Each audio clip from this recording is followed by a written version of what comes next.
और जो फैसला है वो आ चुका है, लेकिन उससे पहले ये खुशखबरी की न्यूज़ आपको मैं सुनाता चला जाऊँ।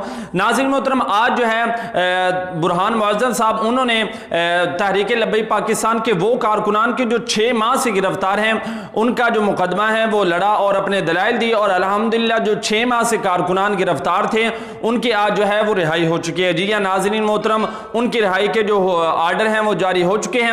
अब आते हैं अल्लामा साहब हुसैन रिज़वी साहब के केस की समाअत के हवाले से। तो आप तमाम हजरात जानते हैं कि 27 सितंबर को अल्लामा साहब हुसैन रिज़वी साहब के केस की समाअत थी। तो आपको बताऊं कि जो फैसला आया है, हुकूमत जो है एक बार फिर उन्होंने ड्रामेबाजी करना शुरू कर दी है कि अब जो है उन्होंने कहा है कि हमारा जो हुकूमती वकील है उसकी तैयारी नहीं थी, जिसकी वजह से अब जो ये केस है इसको मजीद जो है मुलतवी किया जाता है और अब जो केस है ये 29 सितंबर बरोज़ बुध को होगा। तो इनकी ये तैयारी वैसे भी नहीं होनी। तैयारी क्या इन्होंने करनी है कि इनके पास कोई दलाइल होंगे तभी ये तैयारी करेंगे ना।